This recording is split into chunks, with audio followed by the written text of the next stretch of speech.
Okay, so here we've got the notes for vertex form. So one of the three ways which you can write the equation of a quadratic. So quadratics in standard form, which we'll talk about later, look like this: ax squared plus bx plus c, where a can't be 0. Mostly the quadratic has to have an x squared term. The graph of this is called a parabola. So just as a quick sketch. So for example, one look like that. You could also have one that opens downwards, but it's that U shape. Vertex form looks like this: ax minus h squared plus k. hk is the vertex. So on the graph, the vertex is either the highest point there or the lowest point there.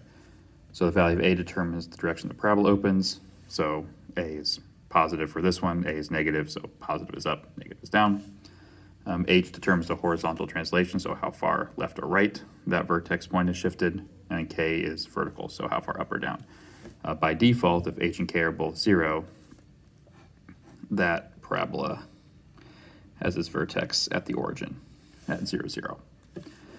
Okay, so down here, the vertex of the quadratic, so that point here or there, is either the smallest, the minimum value at the bottom, or the maximum highest value if it's at the peak. Opens upward, a greater than 0, so you have to have a minimum. So for example, up here, this one has a positive a value. This one would have a negative a value. The y value of the vertex is that's max or min and not the x value. What the x value will tell you is tell you where the minimum or maximum is. The y value tells you what that value is. So if the question says what is the minimum value, you're looking for the y value, not the x value. Okay, so let's see some examples here. So the first type of problems here are just matching the equation to the graph. So when you're doing this, because this is vertex form, there are three values that we can look at. We can look at the number out front, the value for a, inside the parentheses h, outside k. So a usually will tell us whether the parabola opens up or down. So positive is up, negative is down. H moves the graph left or right, but it does so the opposite direction. So h so is the opposite of what it looks like. So if you need your axis to be a -5, you want to see a +5 in there. And then at the end, you have the k value, so that's up or down exactly as is. So if I look here, the a value doesn't really help me because they're all positives, and this parabola opens up, so it has to be positive. Here, if we mark where our vertex is, that's at the point -5, -6. So h is the opposite. So if I have a -5 for my vertex, in my equation, I'm looking for a +5, which means it cannot be the first one or the second one, because only these two have the +5. The k value here at the end is exactly as is. It's my y value. So there's my -6. So I'm looking for -6. So this one would have to be the fourth equation. So for our second one, so our parabola opens up. So if we look at our a values, we have to have a positive a value, which means we can eliminate those two right away. So they have negative. They would open down if I graph them. Then we find our vertex. So -4, +6. So h is the opposite, so we're looking for a +4, and we're looking for a +6 at the end. The only one that has a +4 and a +6 is the first one. Alrighty, third one here, let's see. So this parabola opens downwards, which means we need a negative a value, so we can eliminate the last one and the second one. And then we mark our vertex, so that's at -4, 6 again. So we're looking for the opposite of -4 is +4, so we're looking for a +4 and +6, which is that guy there. So the third one.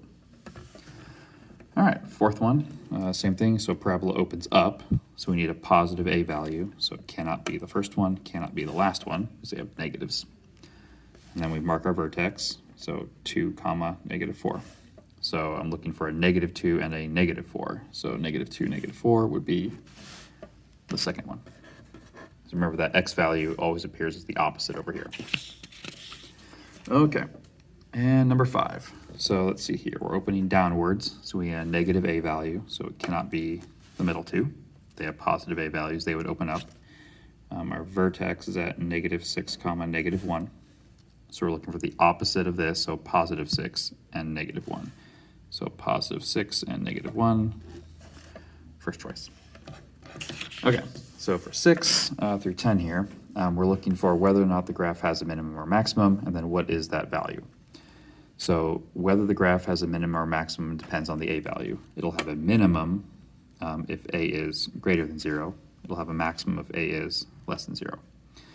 The maximum or minimum value is just the value for k, the number at the very end. So for example, this one, the a value is positive, so this graph will have a minimum, and that minimum value is just that number at the end, -4. So this one, no coefficient shown, but technically there's a 1 there, so this has a positive a value, so it has a minimum, and the value is -5. We have a negative out front, so this graph has a maximum, the value is the last number, -2. This is positive out front, so minimum again, and +2, the number at the end. Negative out front, maximum, number at the end, -1. That's the end of our section.